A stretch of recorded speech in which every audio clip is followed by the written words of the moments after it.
नमस्कार।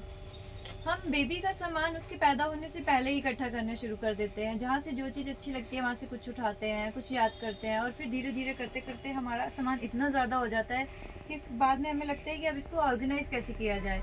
तो मैं आज आपको बताऊंगी कि छोटा छोटा बेबी का सामान आप कैसे ऑर्गेनाइज़ कर सकते हैं, और वो भी हमें कुछ और नया लेने की ज़रूरत नहीं है। क्योंकि क्या होता है कि नाना करते हुए भी हमारे पास हमारे डायपर बैग जो होते हैं, कभी एक हम खुद ले आते हैं, कभी हमें कुछ गिफ्ट मिल जाता है, तो नाना करते हुए भी हमारे पास 2-3 बैग हो ही जाते हैं।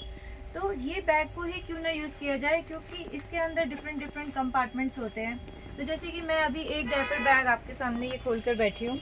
तो इसके जो डिफरेंट पार्टीशंस होते हैं, जो कंपार्टमेंट्स होते हैं, उसको हम एज ए ऑर्गेनाइज़र अपने घर में, अपने बेड के पास मदर अपने चीज़ों को हैंडी रखने के लिए यूज़ कर सकती है। तो जैसे इसकी इन पॉकेट्स में, ये जो साइड पे जो 3 पॉकेट्स बनी हुई थी, इन पॉकेट्स में हम ओपन करके डायपर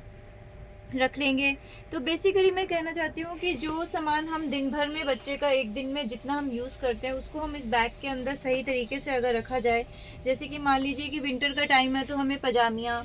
और अगर समर का टाइम है तो नैपी चाहिए होगा, तो हमने दिन में, हमें आइडिया लगता है कि हमारे पास को कितनी पजामियाँ चाहिए होंगी, उसको हमने इसके अंदर रख लिया।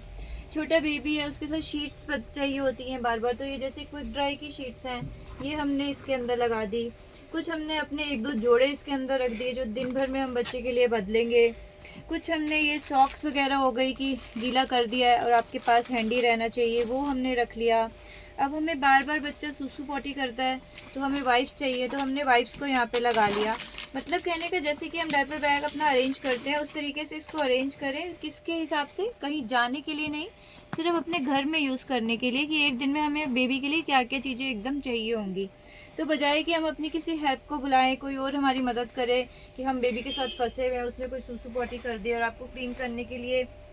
वाइप्स चाहिए, शीट चाहिए, चेंज करने के लिए पजामी चाहिए, तो इन सब को अगर हम अपने डायपर बैग में इस तरीके से अरेंज करके रखें, तो और अपने बेड के पास, अपने टेबल के पास कहीं भी हैंडी रखें, तो हम इसको बड़े तरीके से ऑर्गेनाइज कर सकते हैं अपनी इन चीज़ों को, बजाय कि ये इधर उधर बिखरी रहे, या हमें फिर एक एक चीज़ के लिए दौड़ दौड़ के अपनी वार्डरोब के पास, अपने किसी और कैबिनेट के पास जाना पड़े। तो बेटर है हम अपनी चीज़ों को यूज़ करें, क्योंकि बहुत बार ऐसे होता है कि ऑर्गेनाइज करने के लिए हम बहुत सारी चीज़ें ले लेते हैं और उन्हीं का एक क्लस्टर मच जाता है कि अब इनको कहाँ रखें, क्योंकि हर चीज़ एक स्पेस मांगती है। तो ऑलरेडी जो चीज़ है हमारे पास, हमें वही यूज़ करनी चाहिए। तो इस डायपर बैग को आप इस तरीके से यूज़ करिए, ये मत सोचिए कि हमेशा ही हमें इसको बाहर लेकर जाना है तभी यूज़ करना है। एक्स्ट्रा बैग्स है, एज ए ऑर्गेनाइजर यूज़ करिए, सारी चीज़ों को सेपरेटली लगाइए। अगर आपकी खपत ज़्यादा है तो 2 बैग रख दीजिए। ये तो हो गया हमारा डेव का, इन सब चीज़ों का। अब एक और जो हमें समस्या आती है कि बच्चे की छोटी छोटी चीज़ें बहुत हो जाती हैं इस तरह की, जो कि स्किन केयर टाइप की होती हैं। अब इनको एक साथ कहाँ रखा जाए, छोटी है, कोई चीज़ इधर हो रही है, कोई चीज़ उधर हो जाती है, तो बेटर है कि जो इस तरह की छोटी सी ये बास्केट टाइप की, देखिए इसमें स्पेस कितना अच्छा है। तो इसके अंदर जैसे आपने बच्चे के ये ईयरबड्स रख दिए, ये बच्चे का सनस्क्रीन है, आप चाहे यूज़ करते हैं कि नहीं करते हैं, ये रैश क्रीम हो गई, ये मसाज का ऑयल हो गया, फिर फीडिंग बॉटल हो गई, स्टेरलाइज करके आपने एक्स्ट्रा रखी है, क्रीम हो गई, नैपी रैश क्रीम हो गई, एंटी मॉस्किटो पैचेस हो गए, और ये छोटी मोटी सी जो भी चीज़ें हैं आपने इस बास्केट के अंदर रखी, इसको बंद किया और एक जगह पे आपकी तरीके से ये व्यवस्थित हो गई, ऑर्गेनाइज हो गई।